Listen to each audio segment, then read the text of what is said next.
자, 베드로전서 우리 1장 23절부터 오늘 공부할 차례입니다. 1장 23절. 제가 읽겠습니다. 너희가 거듭난 것은 썩어질 씨로 된 것이 아니라 썩지 아니할 씨로 된 것이니 살아있고 영원히 거하는 하나님의 말씀으로 되었느니라. 참으로 위대한 말씀이 아닐 수 없습니다. 우리가 거듭난 것은 우리 육신의 아버지의 그 썩어질 씨로 된 것이 아니다라고 말씀하고 있습니다. 그렇기 때문에 우리는 썩지 않을 사람이 된 거죠. 죽어도 다시 부활하게 될 것이고, 이 썩을 몸이 썩지 아니할 몸을 입게 될 것입니다. 이 죽을 몸이 주님 오시면은 죽지 아니할 몸을 입게 될 것입니다. 죽음을 한 번도 경험하지 않게 될. 그러니까 우리가 받은 구원은요, 영원한 구원인 것이에요. 예수님 믿다가 죽는다 할지라도, 죽어서 썩었다 할지라도 썩지 아니할 그 씨로 되었기 때문에, 그 말씀으로 되었기 때문에 우리는 결코 썩을 사람들이 아닌 거죠. 우리는 썩을 놈이 아니라 우리는 영원히 영원한 생명을 누리는 사람들인 것이에요. 한 번 구원은 영원한 구원인 것이 우리는 그 썩지 아니할 말씀으로 되었기 때문에 그렇습니다. 우리 아버지가 아무리 우수한 유전자를 가졌거나 훌륭한 가문이 어디 있겠어요? 김씨, 의씨, 칠씨, 박씨. 이 씨가 죄의 씨이기 때문에 죄라는 열매를 맺을 수밖에 없지 않습니까? 그 씨가 죄의 씨, 썩어질 씨이기 때문에 결국 다 죽습니다. 썩습니다. 우리가 자녀들을 낳더라도 그것들 자녀들도 다 죽어요. 사람이 다 죽어요. 모든 사람이 죽어요. 왜 죽나요? 한 사람도 예외 없이. 이는 모든 사람이 죄를 졌으므로, 모든 사람이 죄인이기 때문에, 죄의 삭은 사망이기 때문에 자기가 죄인이 아니라고 말하는 사람 죽지 말아야 됩니다. 죽지 않는 걸로 자기가 죄인이 아니라는 걸, 자기 안에 죄가 없음을 입증해낼 수 있어야 되는 거죠. 모든 사람이 죽는 이유는 바로 죄가 있기 때문에 그렇습니다. 암에 걸려서 죽는 게 아닙니다. 죄라는 중병에 걸려 있는 거죠. 이 지구는 거대한 중환자실입니다. 죽어가고 있어요. 100년도 못 사는 시한부 인생을 살면서 한 500년 살기를 바라지만, 그 한 500년 산다고 해서 만족할까요? 아담이 무드셀라가 969년을 살았는데 만족하겠습니까? 만족하지 못하죠. 하나님 앞에서 그건 하루도 못 사는 하루살이밖에 인생이 안 되는 건데요, 절대로 만족할 수 없는 것입니다. 자, 우리가 그러나 이 성령으로 거듭난 이 생명은요, 완전한 새로운 출생인 것이 다른 생명이죠. 우리 육신의 생명과 다른 바로 예수 그리스도의 생명을 받은 것입니다. 예수 그리스도는 영원한 생명 그 자체이신 분이죠. 요한일서에서 그분은 영원한 생명이라고 그랬어요. 그러니까 그분의 생명이 우리에게 들어왔습니다. 우리는 영원한 생명을 얻은 것입니다. 우리가 거듭난 것은 살아있고 영원히 거하는 하나님의 말씀으로 된 바로 이 성경이라는 썩지 아니할 씨로 된 것이다 말씀하고 있습니다. 거듭남으로 얻게 된 이 생명, 영원히 썩지 않을 생명입니다. 우리는 이 생명을 하나님의 말씀을 통해서 얻게 되었습니다. 다른 어떤 체험이라든지 우리의 행위라든지 어떤 종교적인 경력으로 얻은 것이라고 한다면 그 사람은 썩어지고 말 것입니다. 그의 생명이라는 것은 썩어질 생명밖에 안 되는 것이, 모든 종교인들은 썩어질 것입니다. 자, 주님께서는 마태복음 13장에서 씨 뿌리는 자의 비유를 통해서 말씀을 씨라고 그렇게 말씀하셨죠. 주님께서 뿌리신 그 씨앗, 좋은 밭에 심겨지기만 한다면 많은 열매를 맺는다고 하셨습니다. 자, 그 씨는 말씀입니다. 말씀은요, 살아있습니다. 그래서 중요한 건 뭡니까? 그 말씀도 중요하겠지만 우리의 말씀을 심는 마음밭이 중요하죠. 어떤 사람들은 길가와 같이 딱딱하게 그 말씀을 튕겨내버립니다. 됐다고 그럽니다. 절대로 그 말씀이 열매를 맺지 못하죠. 썩어지고 만드는 것입니다. 길가에 그대로 노출되어 있으면 새가 물어가든지 아니면 그냥 바짝 말라버리고 죽어버리고 말겠죠. 자, 하나님의 말씀은 위대한 말씀입니다. 어느 정도로 위대한가 하면 주님께서는요, 이렇게 말씀하셨죠. 마태복음 24장 35절에서 하늘과 땅은 없어져도 내 말은 결코 없어지지 아니하리라고 하셨습니다. 여러분, 하늘이 없어진대요. 하늘이 없어진다. 히브리서 1장 12절에 따르면요, 하늘들도 주의 손으로 만든 작품이지만 그것들은 모두 겉옷처럼 낡아질 것이다 라고 말하고 있고요. 하나님께서 또 계시록 6장 13절 14절에 보니까 사도 요한은 무엇을 보았는가? 별들이 무화과가 떨어지듯이 땅에 떨어지고 하늘이 두루마리처럼 말려서 쓸려가 버리는 것을 보았습니다. 없어져 버리는 거죠. 새로 갈아입는 것, 새 하늘과 새 땅이 주어지는 것이, 지금 우리가 보는 하늘, 땅도 없어진대요. 계시록 21장 1절에 보니까 내가 새 하늘과 새 땅을 보니 처음 하늘과 처음 땅은 사라지고 바다도 더 이상 있지 아니하더라. 땅도 사라집니다. 지금 우리가 눈에 보이는 모든 건 사라지는 거예요. 하늘조차도 땅조차도 모든 것들 다 사라집니다. 지금 있는 것들은 잠시 보이다가 사라지는 것이죠. 우리 육체의 생명도 마찬가지죠. 그리고 지금 보이지 않지만 그 보이지 않는 것들은 영원하게 될 것입니다. 이 땅을 한번 생각해 보시죠. 왜 땅이 그렇게 없어져야 됩니까? 땅은 아담이 범죄했을 때 저주를 받았어요.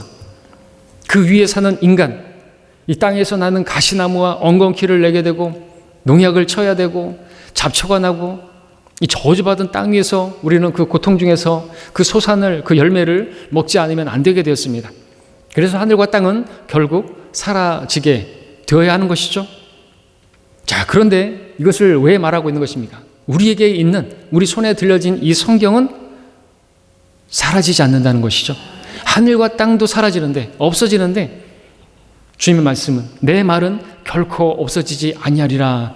생각해보면 얼마나 그러므로 위대한 말씀인가, 우리 손에 있는 성경이 얼마나 위대한 책인가 우리가 볼 수가 있어야 하는 것이죠.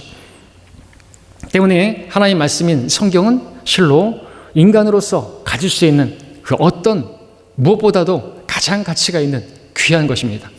온 세상보다 더 귀한 게, 하늘과 땅 그 안에 있는 모든 만물보다도 더 귀한 게 우리 성경이라는 것이죠. 그래서 이 성경을 그렇게 귀하게 여겼던 사람들이 목숨을 걸고 이 성경을 지킨 거 아닙니까? 화형장에서 그렇게 부인하라고 했는데도 부인하지 않고 이 말씀을 지킨 거 아닙니까? 예, 세례가 아니라고, 침례가 맞다고 그 한 단어의 말씀을 지키기 위해서 자신들의 목숨을 내건 거예요. 세례는 아니라고, 침례가 맞다고 그렇게 해서 다시 세례 받았지만 다시 침례를 받아서 재침례교도라고 불리는 사람들이 그렇게 형장의 이슬로 사라져갔단 말이죠. 화형장에서 그렇게 한 줌의 죄로 사라졌단 말이죠. 그렇게 태워버린 이유도 뭘까요? 네, 다시 부활한다고 믿으니까 다 불살라버리는 것이죠. 불교도 불살라버리죠. 다시 육체의 부활을 믿지 않는 사람들이니까 우리는 불태운다 할지라도 하나님께서 다 모으시고 육체를 입고 내 몸을 입고 그렇게 부활하게 되는 것이죠. 썩었어도 내 몸이 내 안에서 콩팥이 멸해지고 벌레가 먹는다 할지라도 내가 내 몸을 입고 내 콩팥을 입고 다시 일어나게 되는 거죠. 그래서 우리가 이 성경을 믿으면요, 우리는 장기 기증 같은 거 안 해요. 기독교인들이 장기 기증하고 그러는데 육체 부활을 믿는 것인가요? 우리 욥기의 말씀에는 우리가 내 육체를 내 몸을 입고라고 되어 있죠. 네, 개혁 성경은, 개혁 개정판은 내 육체 밖에서라고 말하는데 육체 부활을 부정하고 있어요. 여러분들 그렇게 내 장기를 내어주고 기증하고 그렇게 이제 죽었어요. 뭐 상관없겠죠, 나는. 그러나 내가 주님과 함께, 주님께서 오시게 되면은요, 우리가 육체를 입으로, 이 혼이 주님과 함께, 먼저 간 사람들이 주님과 함께 내려온다 그랬어요. 공중에서 내려와서 우리 죽은 사람들이 먼저 그 육체를 입어요. 그러면은 저는 그렇게 믿어요. 내가 준 그 장기도 다 그 사람에게서 가져와야 되는 거예요. 심장을 줬다고 한다면 심장도 가져와야 되겠잖아요. 그렇게 내 몸을 입게 되는 거예요. 콩팥을 줬다면 콩팥을 다시 가져오게 되지 않습니까? 글쎄요, 하나님께서 그들에게 자비를 주셔가지고 그 콩팥은 그냥 그들에게 계속 주실까요? 그래서 대환란 때라도 구원받게 하실까요? 그게 아니라고 한다면요, 그들은 대환란 때라도 구원받아야 되는데 구원받지 못하고 그냥 죽어버리는 거 되는 거죠. 그래서 장기 기증은 비성경적이다. 그것은 그리스도인으로서 합당치 않은 것이다 라고 저는 개인적으로 믿고, 또 성경대로 믿는 목사님들도 그렇게 믿고, 그렇죠. 근데 이 부분에 있어서는 이제 어떤 분들에게서는 조금 의견이 나눠질 수도 있어요. 하나님께서 근데 육체의 부활 아닙니까? 내 몸을 내가 입자다고 성경 말하고 있지 않습니까? 근데 또 좀 다르게 얘기하는 그런 부분들도 있기 때문에 좀 더 연구해 볼 필요가 있겠지만 그렇습니다. 어쨌든 우리 육체는 썩어질지라도 우리의 말씀으로 거듭난 사람들은 썩어짐을 보지 않고 다시 부활하게 될 것입니다. 자, 이 땅도 없어지게 됩니다. 하늘과 땅도 없어집니다. 여러분 앞에서 봤던 것처럼 우리가 구속된 것, 은이나 금같이 썩어질 것들로 된 것이 아니라고 했죠. 은이나 금이 왜 이렇게 귀한 것입니까? 그것이 썩지 않을 것이라고 생각하니까, 희소성이 있기 때문에. 근데 99.9%라도 썩어질 것이죠. 쇠처럼 썩어질 것입니다. 무엇을 자꾸 대조하고 있습니까? 하나님 말씀과 비교해서. 근데 하나님 말씀은 썩지 않는다 이거죠. 그러니까 성경은 변개되면 안 되는 거예요. 하나님 말씀은 살아있고 능력이 있고, 그리고 우리는 하나님 말씀을 변개시킴으로써 이익을 취하는 여러 사람과 같지 않고, 고린도서 2장 17절에서 변개라는 단어가 corrupt, 썩는다는 말이 있어. 부패한다는 말이죠. 하나님 말씀이 변질되었어요. 그건 부패한 거예요. 그건 썩은 거예요. 근데 썩은 것은 이미 성경이 아니죠. 말씀이 아니죠. 왜? 하나님께서는 이 말씀이 절대로 썩지 않을 거라고. 이 말씀은 썩지 아니할 씨, 곧 썩지 아니할 말씀이라고 했는데, 이미 변질되었다? corrupt 되었다? 하나님 말씀을 변개시켰다? 그럼 이미 썩은 거란 거죠. 그 성경으로는 절대로 구원받지 못하는 것이죠. 물론 성경을 통해서 구원받는 게 아니라 우리가 더 구체적으로 나눈다면, 우리가 복음을 통하여, 너희가 헛되이 믿지 않았다면 이 복음을 통하여 구원을 받았음이라 그랬으니까, 복음의 말씀을 믿으면 구원받겠지만 그 복음도 변질시키는, 그래서 다른 복음을 전하는, 그러면 썩어지는 것이죠. 구원받지 못하는 것이고, 그냥 뭐 예수를 믿는다고 하지만 자신의 여전히 행위도 의지하고 구원을 받았다고 말을 하지만 여전히 예수님이 유일한 구원자가 아니라 자신의 행위도 거기 있어야 된다고 믿는 사람들, 그런 사람들은 결국 썩어지게 될 것이죠.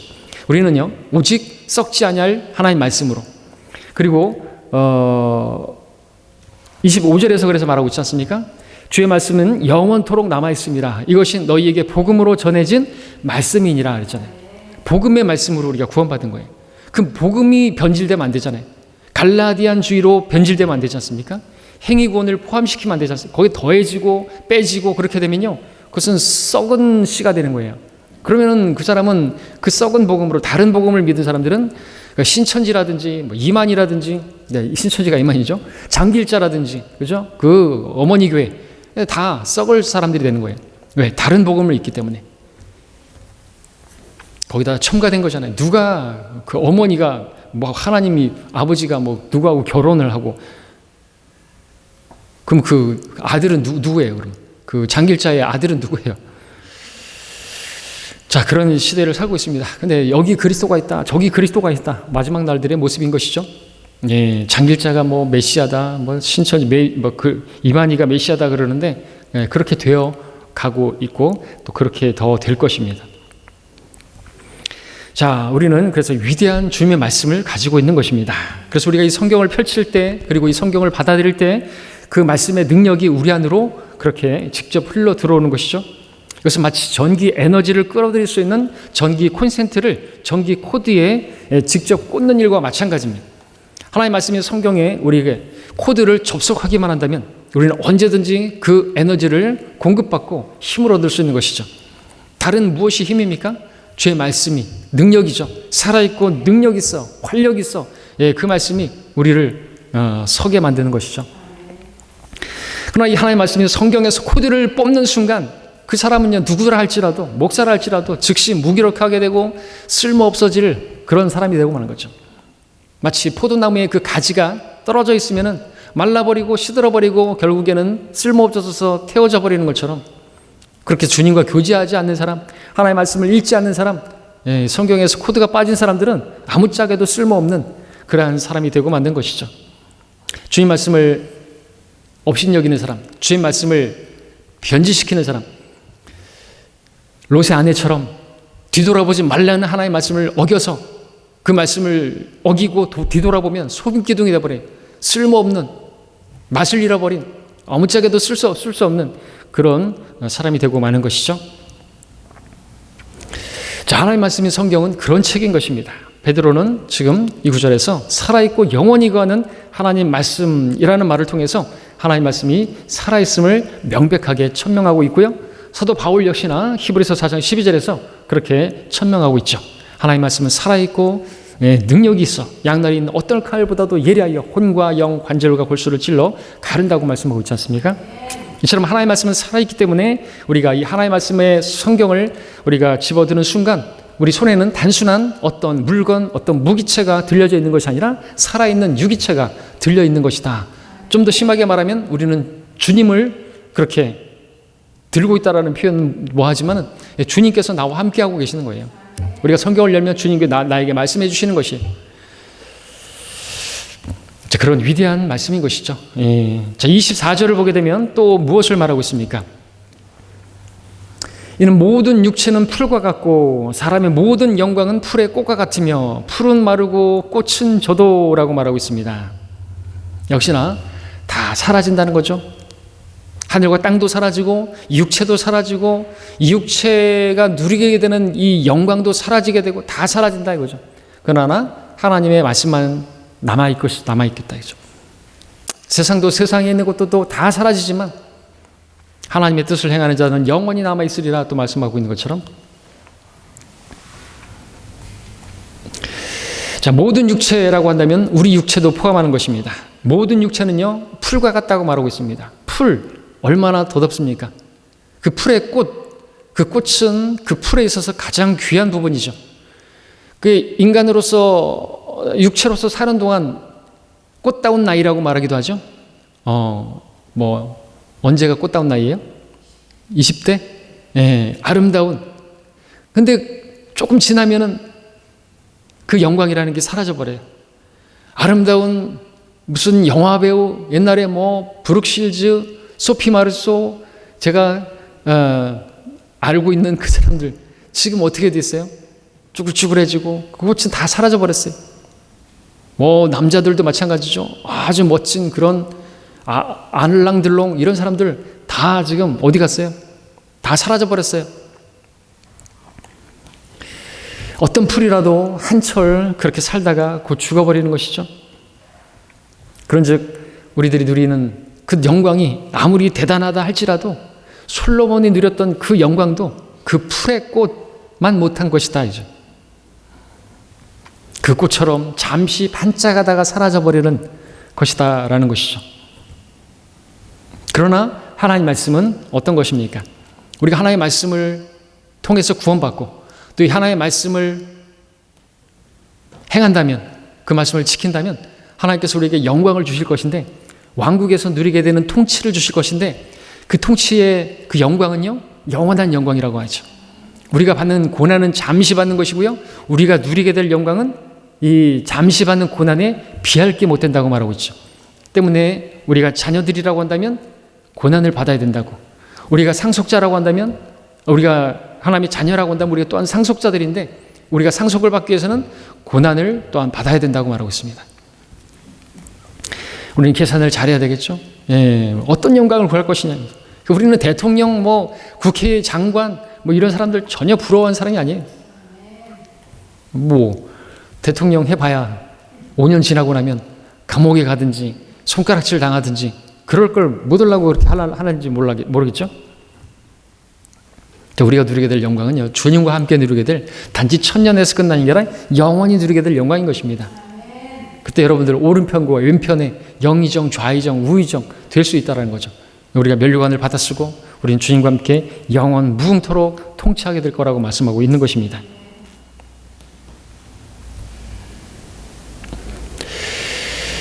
자, 그렇게 다 사라지지만 또 하나님의 말씀은 어떻다고요? 25절에서 읽었던 것처럼 그러나 주의 말씀은 영원토록 남아있음이라. 이것이 너희에게 복음으로 전해진 말씀이니라 말씀하고 있습니다. 이 복음을 우리가 받아들였습니다. 우리는 영원한 생명을 얻은 것이 주의 말씀이 영원히 남아있는 것처럼 그 말씀이신 하나님께서 영원한 생명이신 것처럼 그분과 함께 우리는 영원한 생명을 누리게 되는 것입니다.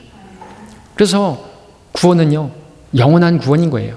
한 번 받은 구원은 예수님 믿으면 영생을 얻는 것이지 예수님 믿지만 또 죄를 지으면 그 구원이 중단된다고 한다면 중도에 끊어지는 생명은요 영원한 생명이 아니잖아요.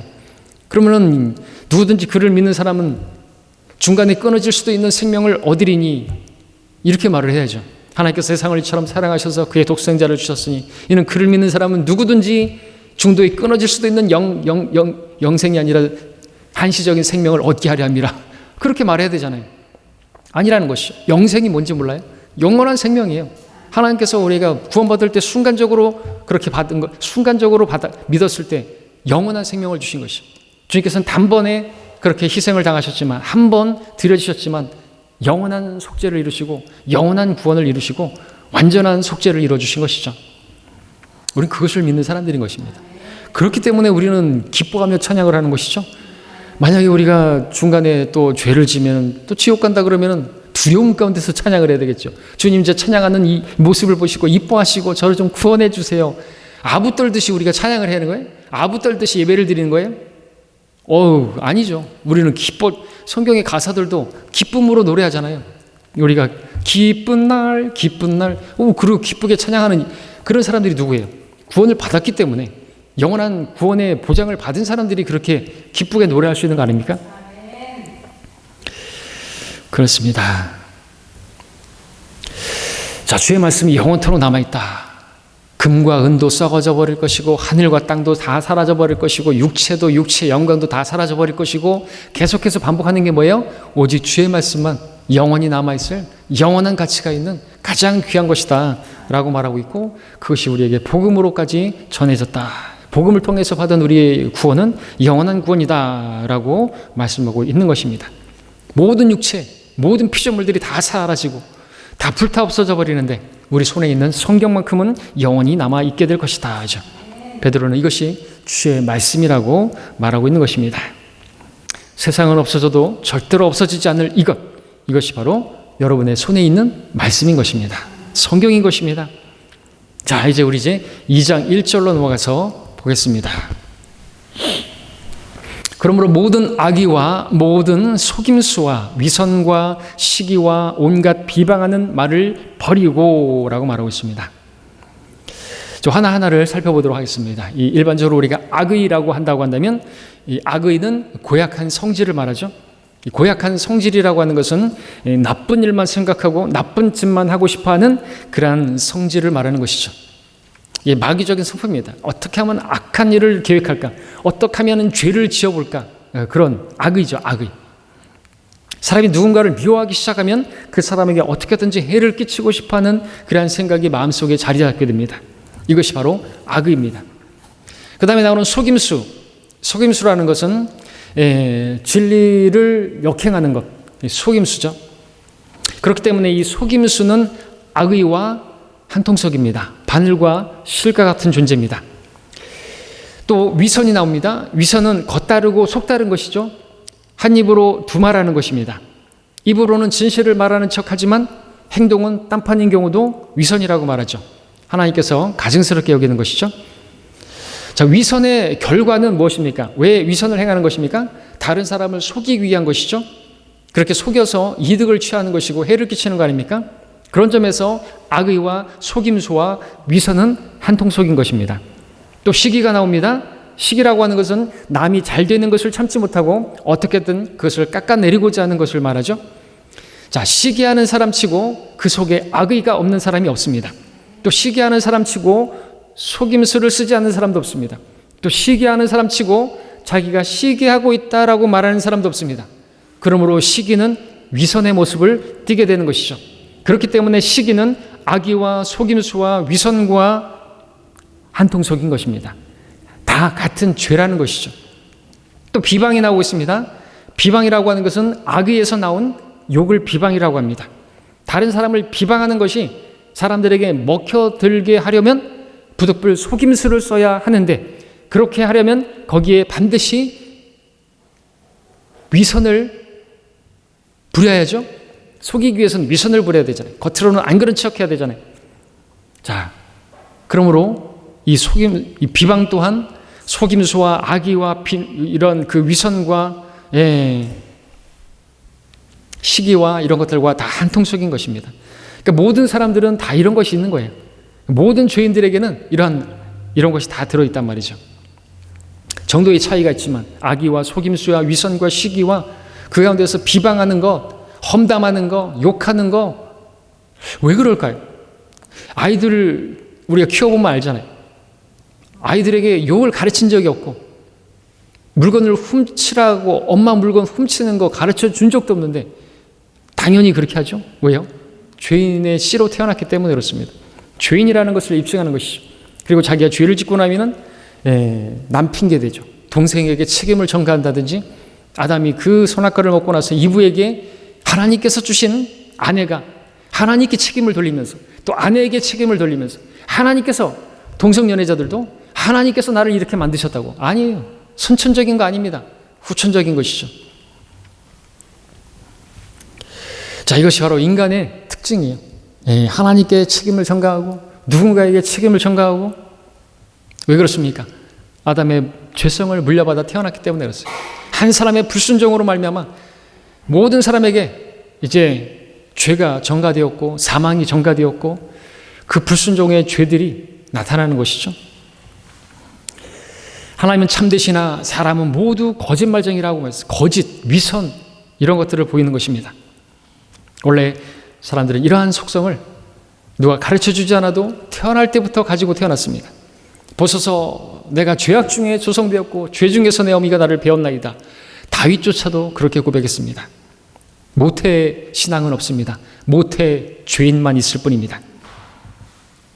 만일 누가 그러므로 나는 죄가 없다 라고 말을 한다든지 그런다면 그 사람은 자기를 속이는 것이고 진리가 그 안에 없는 것이고 그 사람은 그 즉시로 거짓말한 죄가 추가되는 거죠.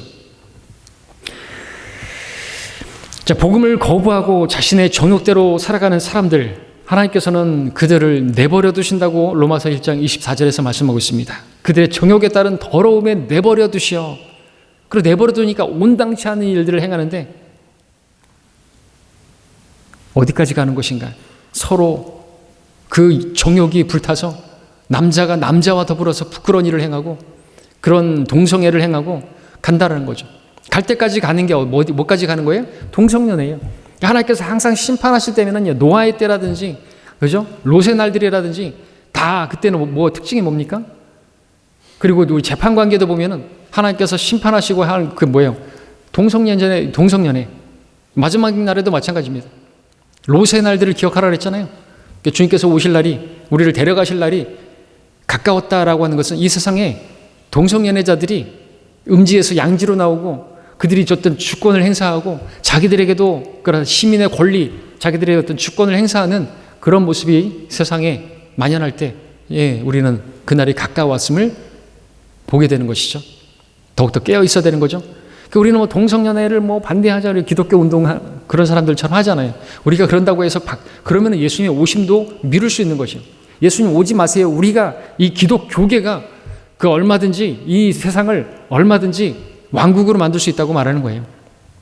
그게 후천년, 무천년주의자들, 왕국 건설자들이라고 말하는 거죠. 그럼 우리 손으로 안 됩니다.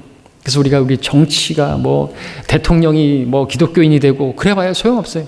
뭐 장로가 2번이나 대통령이 됐으니까 돼봤는데 뭐 달라진 게 하나도 없잖아요. 오히려 더 욕먹었죠. 깜빵에 가고 이명박 대통령 깜빵 가고 오히려 기독교가 더 욕먹었을 뿐이죠.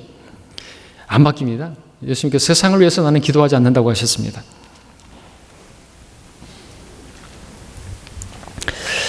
자, 주님께서는 로마서 1장 29절 31절에서 거듭나지 않은 그 사람의 속성에 대해서 모든 불의, 음행, 사악, 탐욕, 악의로 가득 찼고 시기, 살인, 분쟁, 사기, 악독이 가득하고 수군거리고 비방하고 하나님 미워하고 모욕하고 교만하고 자기 자랑만 하고 악한 일을 꾀하고 부모에게 거역하고 물지각하고 약속을 그냥 밥 먹듯이 저버리고 무정하고 화해할 줄 모르고 무자비하고 이런 것들이 사람에게 있다고 말하고 있습니다.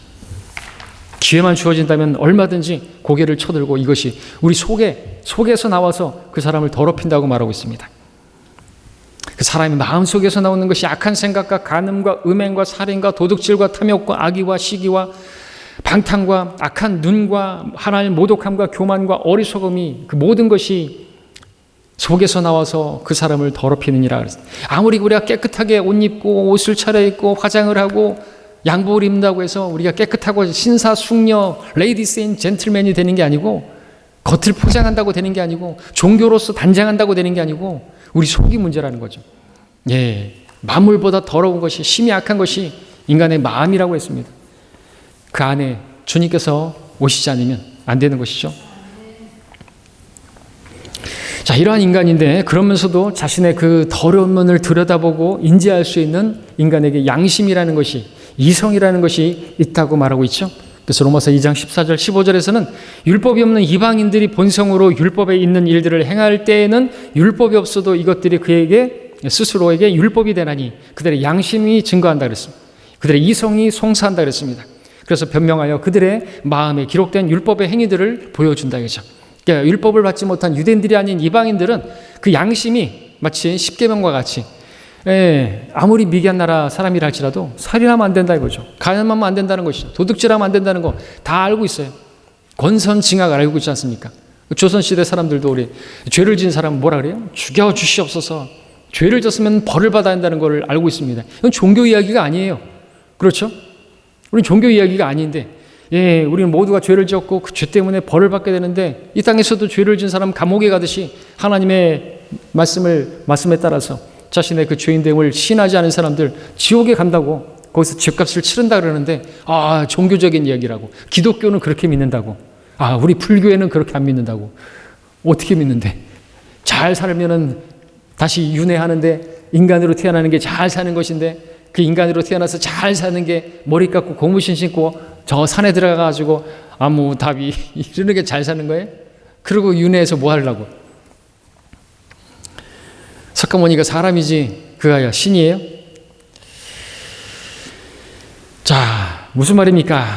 그렇게 인간에게는 이방인들도 자신이 죄인이라는 것을, 자신이 잘못 가고 있는 것, 잘못 살고 있다는 것을 본성적으로 자기 안에 양심이, 이성이 그렇게 고발해주고 있다는 것이. 럭커 목사님께서 말한 유명한 그런 말 있잖아요. 개에게는 그 자신이 개라는 사실을 인지할 수 있을 정도의 벼룩을 지니고 있고, 인간은 누구라도 자기가 죄인이라는 사실을 인지할 수 있을 정도의 죄들을 지니고 있다고. 그러니까 죄인이 아니라고 말할 수 없는 거예요. 양심이 화인맞지 않는 이상 하나님께서 그 양심이, 그 이성이 율법을 대체하는 것이라고 말하고 있는데, 양심에 이제 화인맞게 되면 이제 막가파가 되는 거죠. 지존파가 되고 그렇게 되는 것이죠. 자, 그럼 문제는 사람들이 자신이 그런 죄인이라는 사실을 마음으로부터 인정하기만 한다면 그럼 구원받을 수가 있는 거예요. 또 거부한다고 한다면 그 사람은 이제 완악한 것이죠. 간경화. 그게 뭐죠? 간이 딱딱해진 거예요. 완악하게 된 것이죠. 근데 양심이 그렇게 딱딱해진 거예요. 무뎌진 것이죠. 그러나 그러한 죄인이라 할지라도 자기가 죄인인 것을 양심이 가르쳐 주는데 순종한다면, 자백한다면 죄인입니다. 그런다고 한다면, 죄인이라고 시인한다면 뭐예요? 죄인이라고 시인했다면 이제 죄에 대해서 벌이 기다리고 있다는 거잖아요. 죄에 대해서 심판이 있다는 것을 알게 되잖아요. 우리가 복음을 전할 때 죄에 대해서 이야기를 해야 되는 거예요. 그 죄인이라는 사실을 인정해야지. 그러면은 내가 그 죄에서 구원을 받으려면 제가 어떻게 합니까? 이게 나와야 되잖아요. 그러면 이제 하나님의 사랑이 부어지는 것은 시간 문제인 거예요. 죄인인 내가 구원을 받으려면 어떻게 됩니까? 이 구원이라는 건 죄에서의 구원이고 죄의 형벌로부터 구원인데, 그러려면 죄에 대해서 이야기해야 된다. 근데 예수님께서 그 당신의 모든 죄값을 치르시려고 하나님의 사랑이 이렇게 나타났다고, 이렇게 사랑하셔서 독생자를 주셨다고, 예수님이 십자가에서 당신의 모든 죄값을 치러줬다고 하는 이 복음은 아주 짧게 전할 수도 있어요. 그러니까 먼저 우리가 죄를 이야기할 수 있어야 되는 거죠. 그래서 프란시스 셰퍼라는 그분은 그래서 만약에 50분을 자기가 복음을 전하는 시간이 주어진다고 한다면 자기는 40분을 죄에 대해서 이야기하겠다. 왜? 여러분들 뚜껑이 열리지 않는 한 그 하나님의 사랑을 부어줄 수가 없잖아요. 성령을 통해서 하나님의 사랑이 우리에 부어졌다 그러는데 뚜껑도 안 열고 어떻게 하나님의 사랑을 부어줄 수 있느냐는 것입니다. 그래서 죄에 대해서 그가 죄인이라는 것을 인정하기만 한다면, 양심을 통해서 우리가 뭐 도둑질을 했든지 거짓말을 했든지 쾌락과 향락 가운데 지은 죄들, 어려서부터 지은 죄들, 그 모든 죄들에 대해서 이야기를 하고 뭐 그렇게까지 이제 시간이 된다면 그렇게 전하고, 그래서 죄인이라는 사실을 그가 인정하기만 하면요, 구원받는 것은 그냥 일사천리로 되는 거죠. 제가 구원받고 나서 첫 번째는 아니었을 텐데, 제가 장비 일을 하면서 그 윤희 봤던 그 동생을 구령할 때 집에서 데려다 놓고 1시간을 책상 펴놓고 성경책 펴놓고 복음을 1시간을 전했는데 죄에 대해서 전한 것이, 근데 그게 먹혀들었죠. 그 자신의 몸에 문신이 있고 자기가 살면서 진짜 개처럼 살았고, 막 지금 살고 있는 여인도 아내가 아니고 동거인이고 하여튼 막 살았어요.